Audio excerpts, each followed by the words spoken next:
रात के 8 बजे थे। बारिश लगातार हो रही थी।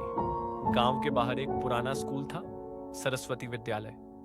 उस स्कूल के बारे में एक डरावनी बात मशहूर थी। रात के बाद वहां से बच्चों के रोने की आवाज आती है। लोग कहते थे कि स्कूल के तीसरे फ्लोर पर बना कमरा नंबर 13 शापित है। लेकिन गांव के कुछ लड़कों को इन बातों पर भरोसा नहीं था। उनमें से एक था रोहन। रोहन बहुत बहादुर था। उसके दोस्त थे अमन, दीपक और विक्की। एक दिन अमन बोला, अगर सच में भूत है तो आज रात स्कूल चलकर देखते हैं। सभी पहले डर गए, लेकिन बाद में चारों ने हिम्मत दिखाई और रात 11 बजे स्कूल जाने का फैसला किया। बारिश और तेज हो चुकी थी। चारों लड़के टॉर्च लेकर स्कूल पहुंचे। स्कूल का बड़ा लोहे का गेट आधा खुला था और हवा चलने पर चीं की आवाज कर रहा था। अंदर पूरा अंधेरा था।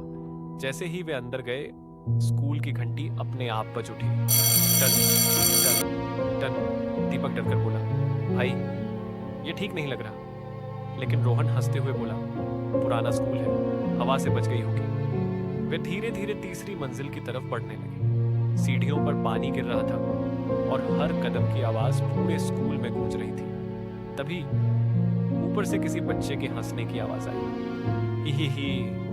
चारों रुक गए। विक्की कांपते हुए बोला, तुम लोगों ने सुना?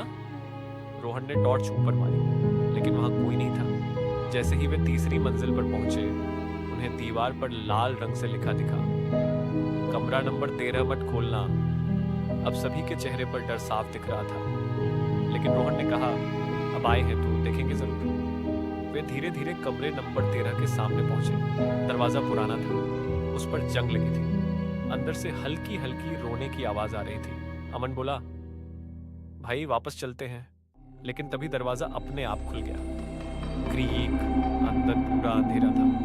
दीवारों पर पुराने बच्चों की तस्वीरें लगी थीं और कमरे के बीच में एक टूटी हुई कुर्सी रखी थी। तभी पीछे से दरवाजा जोर से बंद हो गया। धड़ाम। अब चारों बुरी तरह डर चुके थे। दीपक चिल्लाया, दरवाजा खोलो। लेकिन दरवाजा नहीं खुला। तभी कमरे के कोने से एक छोटी लड़की दिखाई दी। उसने स्कूल की पुरानी यूनिफॉर्म पहनी थी। उसके बाल चेहरे पर थे और हाथ में एक गुड़िया थी।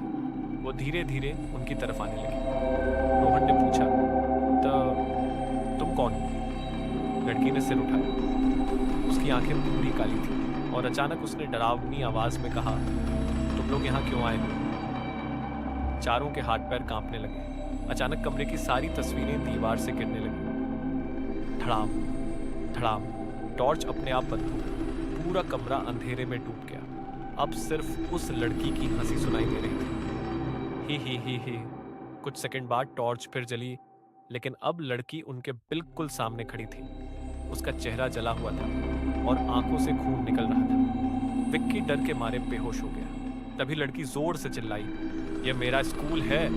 और अचानक पूरा कमरा हिलने लगा। रोहन ने हिम्मत करके दरवाजे को लात मारी। इस बार दरवाजा खुल गया। चारों जान बचाकर भागने लगे। लेकिन सीढ़ियों पर पहुंचते ही दीपक रुक गया। उसने पीछे देखा। वो लड़की छत पर उल्टी लटकी हुई थी और उसकी गर्दन धीरे धीरे घूम रही थी।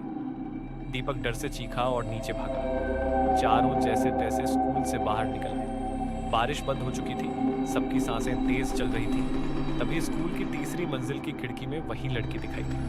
वो उन्हें देखकर मुस्कुरा रही थी।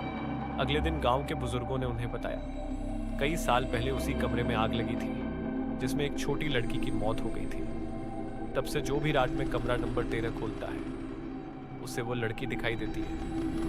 उस दिन के बाद चारों दोस्तों ने कभी उस स्कूल की तरफ देखने की भी हिम्मत नहीं की।